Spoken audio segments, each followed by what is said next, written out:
My wife came home late last night, but whatever that thing was on my security camera, it sure wasn't her.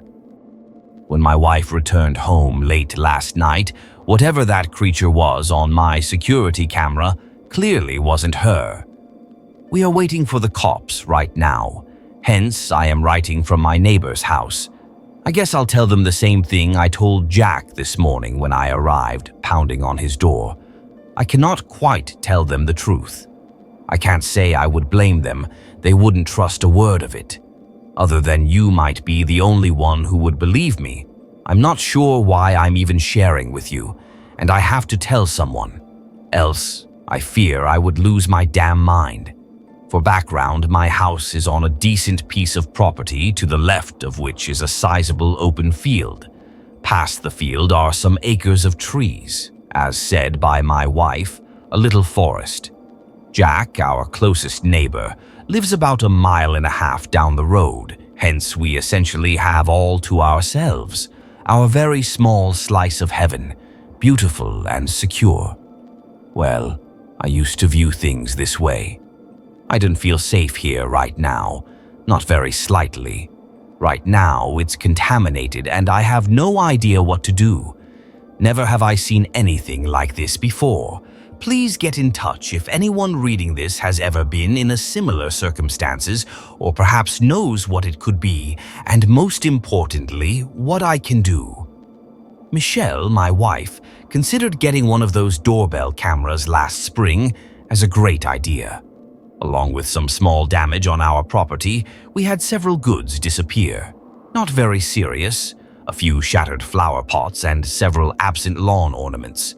She wouldn't hear of it, even though I attempted to explain that was most likely some adolescents from town, simply looking for something interesting.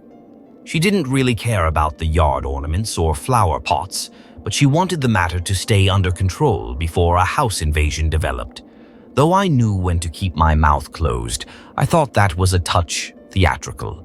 We purchased the camera and I set it exactly on our porch lights that day so that we could see the front door and as much of the front of our house as possible in the photo.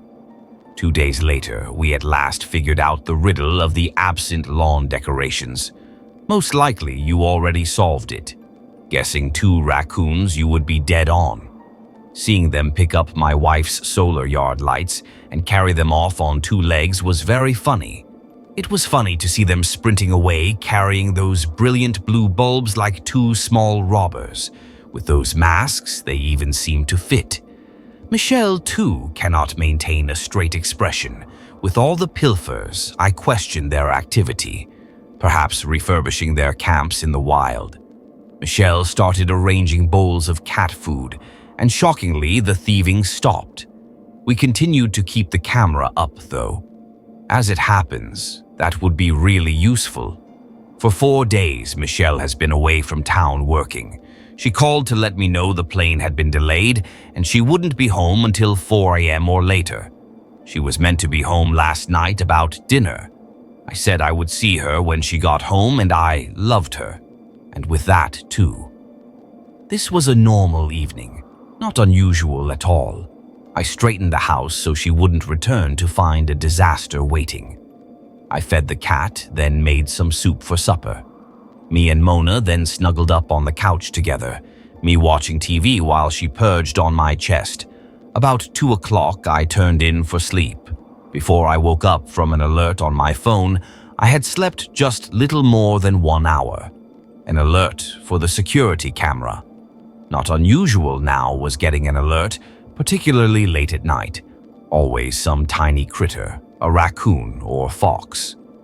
To check regardless, though, I reached for my phone off my nightstand.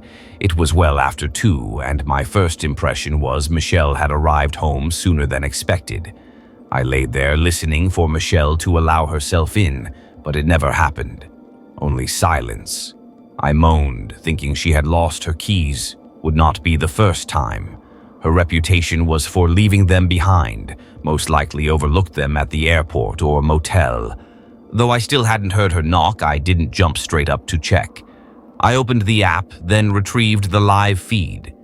Standing on the front porch, Michelle was staring directly at the door. Something stopped me as I got up, almost ready to welcome her in. That was her face. She had a smile on. Not any smile, one I had never seen before. She had an odd, narrow-lipped smile spanning her face, like someone attempting to flaunt every tooth they have. She stayed that way for a long time, like a spooky mannequin. Her lips gradually puckered out into a pout after a minute, as if she were an unhappy toddler. She held that for a minute, then her lips slid down and a deep-set scowl developed on her face.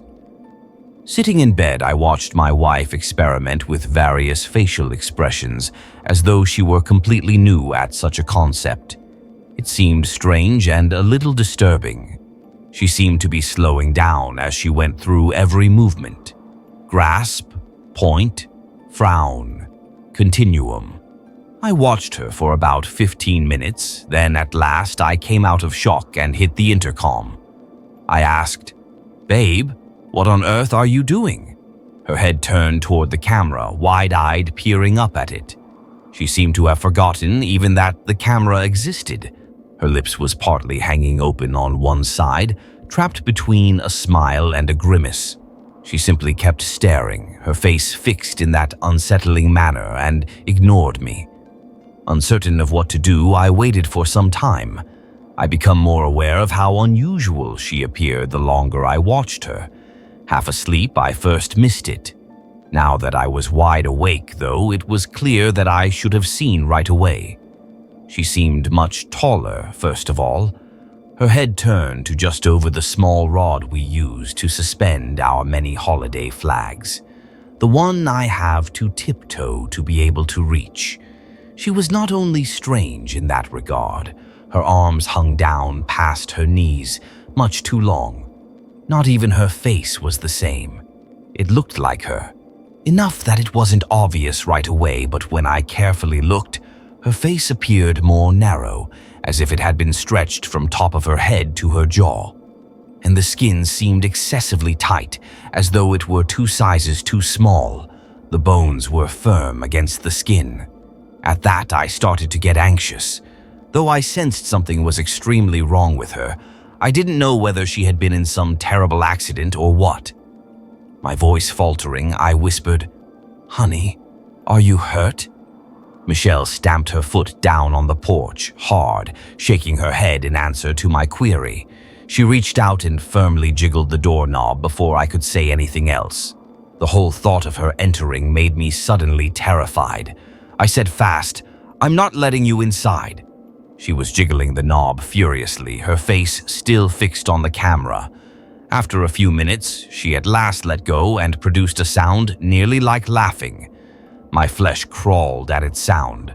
"I'm home," she said, her voice matching her face, but not exactly a match.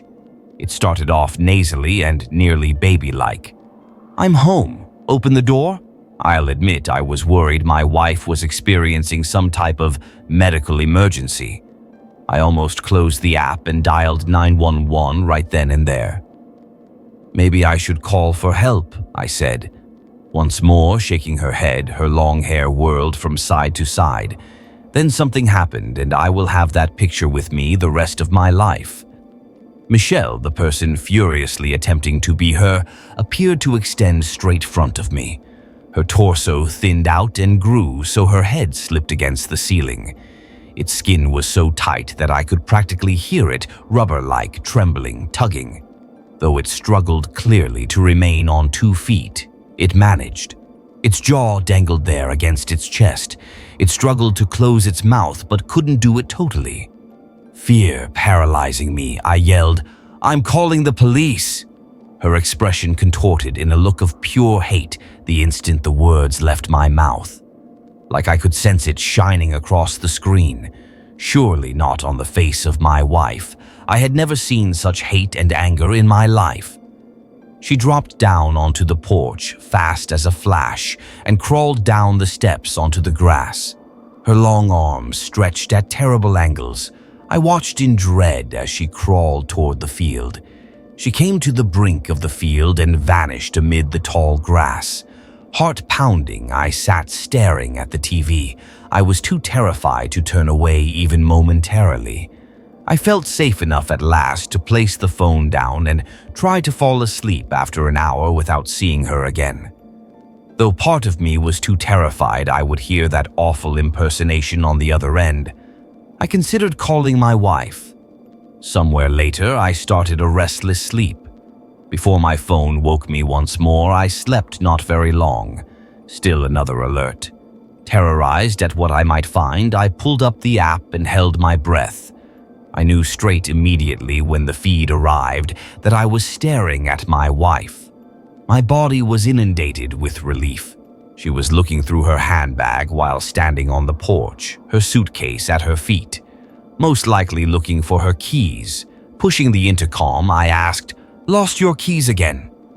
Nearly losing her pocketbook, she leaped at the sound of my voice. "You're up," she smiled. Batting her eyes upward at the camera, she replied, "Looks like I have lost my keys. Mind letting me in?" I couldn't help but grin. Even after seeing a nightmare just hours before, she always had a knack of making me absolutely comfortable. I laughed. "I suppose I wouldn't be a very good husband if I let you sleep on the porch all night." She beamed up at me and I urged her to hang on. Sitting up, I slipped on my slippers and stood up. I spotted some movement on the screen at that point. Far off in the field, a head emerged from the grass, tall on a neck far too long to be from anything human. I almost dropped my phone. I started to whimper. Unable to look away from the object monitoring my house, I became fixated on the floor. The head bounced slightly, then the body moved upward to meet the head like a slinky sliding back in position. It watched from the field.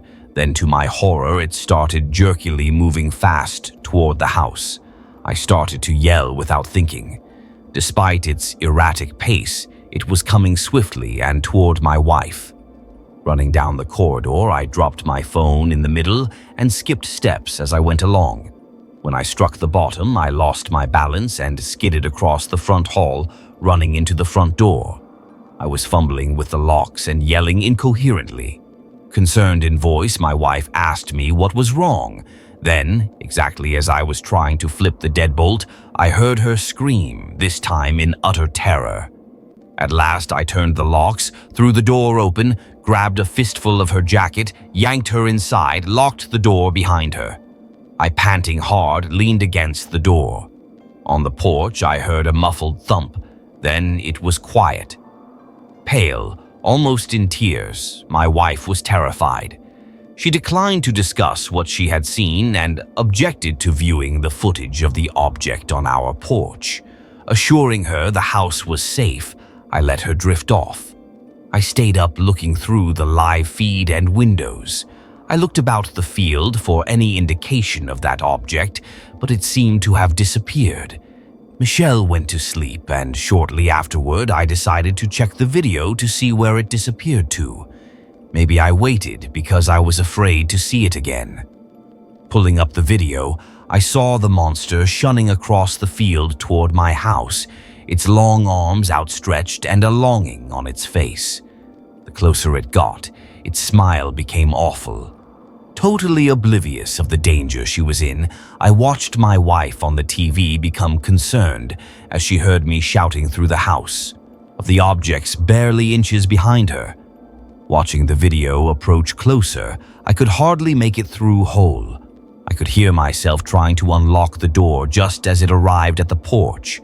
But seconds before I opened it, those long arms rushed out, grabbed my wife by her shoulders and tearing her backwards off the porch, allowing her only one scream. I saw it step up onto the porch, positioned in front of the door, its limbs changing to a more human form. I did not see what it did with her. That monster grinned up at the camera, its lips extended shockingly wide, just before my hand shot out to draw it inside. I momentarily almost didn't believe it. My brain seemed to be rejecting it. But I heard the clear sound of something shuffling up behind me as I stood in the corridor trying to understand what I had seen and what that meant. Then I sprinted. I turned, not looking behind me. With skin stretched over sharp bones and gangly limbs, something disturbingly similar to my wife. I didn't want to see what I knew I would see. Looking back, my mind would crack and I knew I would never recover. Too scared to turn around even once, sure I would see those long arms eagerly reaching for me. I raced faster than I had ever run, tore off from the house and down the road. I got to my neighbor's house and hammered on the door. There was an intruder, I informed him. Not knowing what else to say, he never would have believed the truth. Equipped with Jack's rifle, we returned to my place, and naturally the house was vacant. Neither Michelle nor her could be located either. All we discovered were what resembled drag tracks running straight over my grass. I knew what made those tracks without consulting the video. We looked around the meadow and the forest, but found very little except some strands of hair that resembled Michelle's exactly. The hair was high on a branch in a tree that would be quite tough to reach. Jack stated it had to have been a bird that accomplished it. Fly the hair up there for nesting supplies. I suppose he missed the blood spatter running alongside the trunk. At last, we returned to Jack's house and phoned the police. Jack reasoned that it was best. I agreed, but I know it won't really change things. By now, Michelle is long gone. Simply said, I hope she suffered less. It hurts to breathe the shame I feel for not saving her and for not understanding that thing wasn't my wife. I got rid of the vids. Watching them once more made me sick. If I had, I believe my psyche would have cracked totally. Here, at last finished with their wilderness hunt, the police are here. I suppose I will have to act out the scenes. Not as though I had any other option. Not unless I want to spend my whole days in a padded room. Although given the alternative, it's not a horrible notion. Tell me if you have any experience with this or know what I should do should it resurface. God knows who it will look like then, hence I have great suspicion that it will resurface. Because Jack's been acting a bit restless ever since we came back from the woods, and it may just be my imagination driven on by stress and grief, but Jack's skin seems to be stretched a little too thin. I thought I was home alone last night. I knew I wouldn't see my mother till the next morning, most likely in a deep sleep on her bed, possibly still in her uniform. She was on her regular night shift at the hospital. Before I left for school in the morning, I always made her breakfast so she may wake up to a decent lunch. I use the word nice loosely. Given I'm 16 and failed my home economics class last year, it's the best I could manage. But my mother never bothered the toast, scrambled eggs, and turkey bacon tray left on her nightstand. We said our farewells about 10:15, and I settled on the couch with my dog to catch some TV. To create the scene and enhance the immersion, I switched off the lights over us. After completing one Dateline show, I realized that if I grabbed my bong, I could somewhat more appreciate the experience. I then headed upstairs and down the long, narrow corridor connecting my wing of the home. On this side of the home, I was the sole occupied room. The guest room and Dad's former office filled the opposite side, though that chamber hasn't seen visitors for years.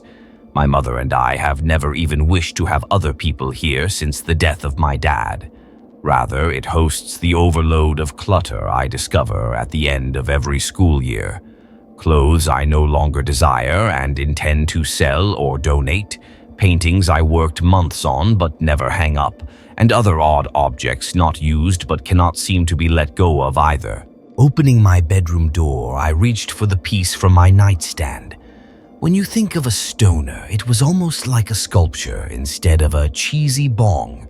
About 16 inches tall, it was fashioned entirely out of this blue, hand-blown glass that matched the hue the ocean seems after a succession of strong waves. The glass whirled upward toward the mouthpiece that gave it the appearance of frozen-in-time water. The fact that this valuable item glows in the dark is my favorite quality. Flecks in the glass would glow a brilliant green at night after a little sun time. I headed back down the hall with it, then down the stairs until I was seated on the couch next to Pepe, my dog. He was unconscious when I began to grind the green, sticky plant materials. This new strain I had just purchased from my normal plug from the next town over was really what the label was, plant matter.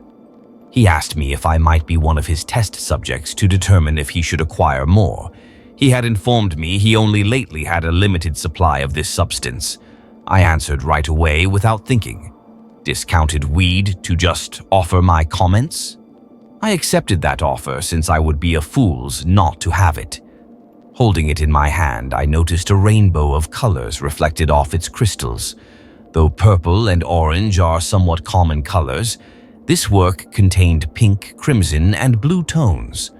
Odd, I considered. But more curiosity than suspicion captivated me.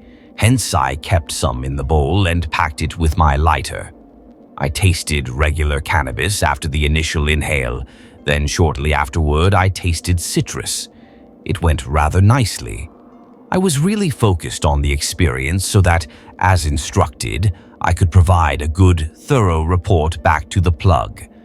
About 15 minutes passed. Dateline was still airing, and in my new blurry state, this particular episode looked particularly fascinating.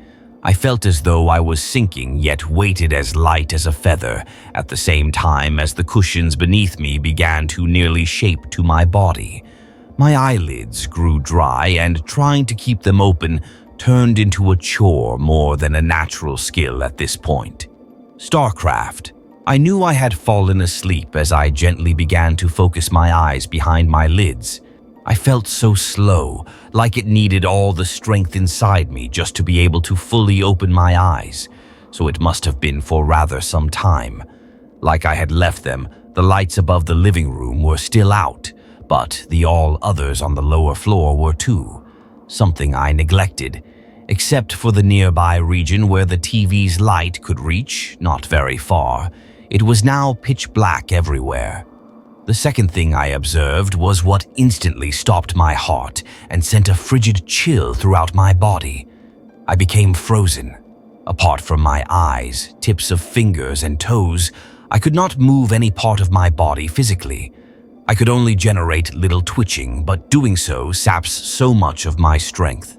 So I was nearly totally paralyzed, unable to move or call for aid, while the TV carried on the show, as if I were still a conscious, willing observer. Beside me, Pepe was still peacefully asleep, blissfully ignorant of the horrific misery I was enduring just inches away from his small head. I stretched out to grab him. Perhaps he would wake up sensing my suffering, and then what? I said to myself. What the devil could happen next that might possibly help me in this situation? The response was none at all. Keith Morrison seemed to be mocking me, and the couch cushion beneath that had felt built for me was now rigid and chilly, as though every thread in the cloth rejected coming into touch with my body. I began to panic quite reasonably. Not because my awareness of my circumstances was sinking in, but rather because I heard upstairs a creak. This house was like the rear of my hand. Since I had only ever lived in one house, I knew that every floorboard had unique creaks. This one I knew as the top of the stairs, creased exactly. Someone was in my house, and they were standing at the top of the stairway that straight descended to the room I was in. Every crack that tracked the last made my eyes wet. The terror I experienced twisted each sound to match what I could picture a rib being split in two would create. My stomach turned and my body started to want to thrash in agony from the inside out as the feet gently sank the stairs. Looking at the one obvious stair from my couch made me want to hide behind it and get comfort. Backward retreat was something else. The intruder, the one who could have their way with me in such a vulnerable state, was someone I did not want to see. I knew danger was approaching, yet I could not tear my eyes away from the step. I was going to see whether or not I really wanted to if someone was going to do whatever terrible they meant. Seconds seemed to last like minutes. My heart flew so quickly that every beat seemed separated. Though my body was not moving, I was sweating profundly. The TV's sound started to decrease slowly, then a lengthy, sharp ringing replaced it. The weight of the unnamed figure squeezed down the steps close by, causing the creaks there to echo. I could make out what looked to be a dark hand clutching the edge of the wall that blocked my view of the stairs and the person on them in the low lighting. The slight, muffled scream emanating from my back of the throat disrupted the stillness. In my frozen position, that was the only amount of sound I could generate. Perfect victim for every predator, I was a deer in headlights. Whether I was still paralyzed or if it was just the pure panic I experienced in that one instant that accounted for my paralysis was difficult to say. The hand rose its fingers systematically and gently tapped each one of them back down to produce an awful drumming sound. Once, then twice, then 3 times the lone hand strummed before the rest of the body started to glow somewhat as it descended the last and final stair. My astonished eyes followed up to perhaps 8 feet in the air as its whole shape emerged. It was monstrous. Its arms matched the length of the creature's face from side to side and its height. It wore a gut-wrenching look that could only be characterized as a smile since it lacked teeth. To me, it was a clear, genuine, serious menace. This was not a fabrication of imagination. I had to act right now. Just a large mouth spread agape with bleeding gums falling down to my wood floor. The creature let me thoroughly soak in its repulsive look so that its following performance was all the more horrific. It created a sequence of guttural, terrible sounds that would only fit to be described as its laughing. It saw me finding delight in my suffering as I used every bit of energy I possessed to simply scream or move. All I could do was silently cry. My eyes ran with tears as I fixed unblinking eyes at the monster slowly approaching me as a lion would have their injured prey. Now it was only feet away. Its long arms hung behind its flowing legs, trailing over the floor, still drumming its fingers to that terrible pulse that night. Making use of my paralysis, the thing proceeded slowly. It realized that stretching out this horrible scenario would make the kill more fulfilling for its distorted need. It was terrible at this short distance. I could see its face totally lighted now. Still grinning with scarlet gums, its tiny eyes were as wide as its anatomy let, and their view never turned away from me.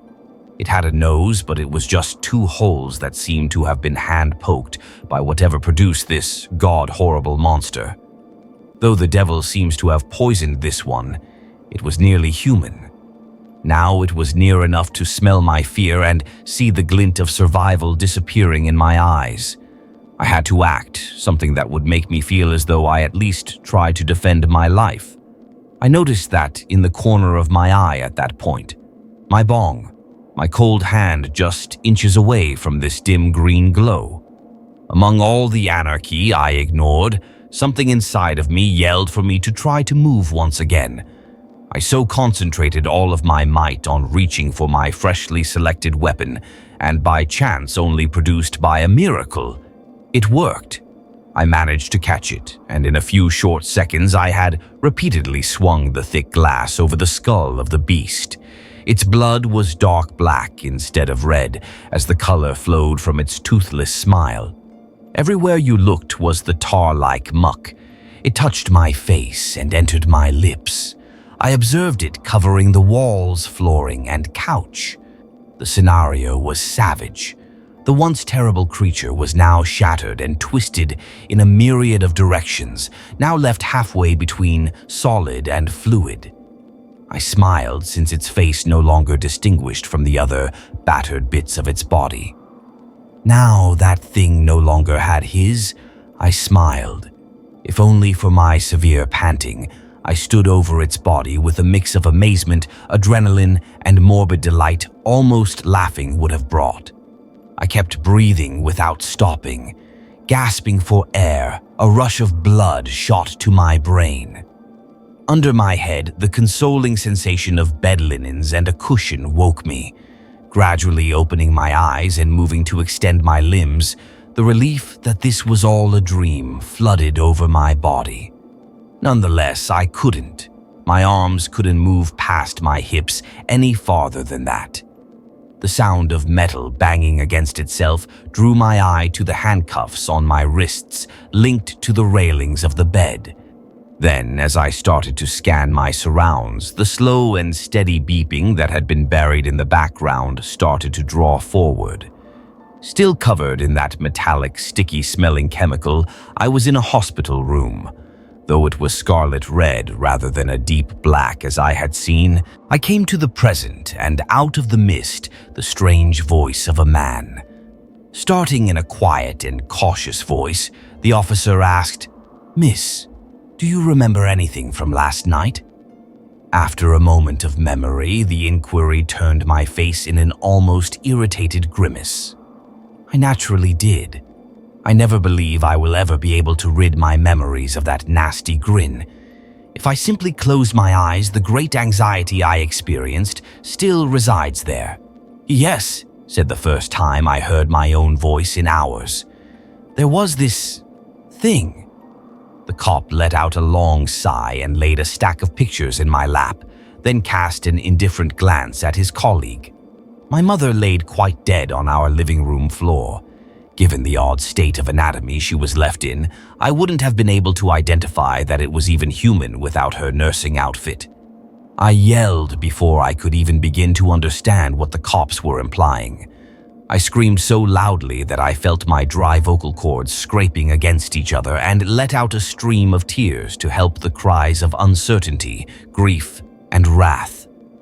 Looking up to see the officer drumming his fingers on his notepad, and watched as his mouth started to spread into that unique, horrible, and unforgettable toothless smile out of my hard tears. I found my wife's obituary online, but she's sitting right next to me. I spend endless hours on the internet. When bored, I Google many things and people. Before, I searched my own name as well as friends, acquaintances, conspiracies, and other internet sundries. But last night was the first time I had searched her name, and I came upon something I will never forget.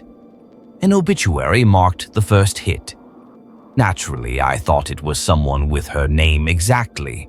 Emily is her first name. Her last name is somewhat common. Not going to share here since I don't want to be doxxed. Still driven by curiosity, I clicked it nonetheless. Seeing a picture of my wife on the website made my heart sink to the floor. Blonde brought attention to hair color, eyes dark, and the dates matched as well, 1986, 2012. This obituary claims she passed away at 26. I ran into her when she was 27. There is no way, I considered. This must simply be someone who resembles her, by her name, also her birth year. I understood, nevertheless, that too many coincidences could not be erroneous. Reading the real obituary simply confirmed everything for me. It emphasized her passion of horses, her voluntary work at a soup kitchen run through her church, and her postdoctoral work as a scientist. Given so many matching elements, it was impossible to consider it a coincidence. "What you lookin's at?" As my wife arrived from the kitchen and settled down next to me, I choked. I shut the laptop automatically on instinct. "Nothing," I replied. Then, recognizing how wary I seemed, I said, "I was looking at birthday presents for you." Her face froze for a moment. I worried she wouldn't buy my fib. She started to smile, though then. I enjoyed that kind smile. She crinkled her eyes at the corners. Coming to sit next to me, she murmured, "That's so sweet." I gasped, "Yes." She curled up next to me, but I felt utterly on edge. Her skin no longer exuded the coziness and invitation. A chill actually ran down my spine. A few minutes later, I pulled myself from her hug. I said, "I don't feel good." Lying. "I am going to lie down." She pounced and shouted, "Oh, okay." I raced upstairs before she could say anything more. I brought up the obituary once I settled onto the bed. I fixated on her fuzzy face picture. She was clearly the one doing it. That gentle grin, those enigmatic black eyes. It was not conceivable for anyone else. I went over some of the other findings, and I came to see some of those also had bearing on her demise. One had a Facebook memorial page, friends sharing on it, names I didn't know, grief more than 10 years ago. The institution where she worked had also issued a statement expressing their sympathies. But I then came upon something that stopped my heart. A news item tucked down toward the bottom of the search engine result page. Emily had not simply passed away. She was dead. As I read the news item, my jaw stayed open. Phrases started to flow from me. No traces of forced entrance. Partially dismembered, killer still at large. The news item lacked a picture of Emily, hence perhaps this was a different Emily. It demanded to be. It couldn't be my Emily, seated on the couch watching TV downstairs. A great jolt pulled me from my reverie. The bedroom door is creaking open. Oddly motionless, Emily stood in the doorway. Her face was shadowless as the hall light was off. Emily?" With a trembling voice I asked. She softly, coolly answered, "I came up to check on you." "Oh, thanks," I murmured, fast turning off my phone and tucking it under me. "I feel much better right now." "I'm okay," her voice lowering. "I'm glad to hear that," she replied. As she slipped into bed with me, I attempted to remain calm. As she placed her arms around me, I lie there stiff and frigid. She said, "I love you, baby," as she curled up behind the blankets. "I adore you too as well. I am so currently in that state." Emily sleeps close by, hence I am blogging from my phone. Whether I am secure here is unknown. Who or what I am handling is unknown. My mind has been drifting through all kinds of wild situations. Emily adopted the identity of her identical twin who passed away. She did not have another sibling. She is a terrible creature from folktales who killed Emily and adopted her look. My ideas become wilder the more minutes pass. Not one of them makes logic. One thing I am quite sure of. The actual Emily is not whoever or whatever I am sleeping next to.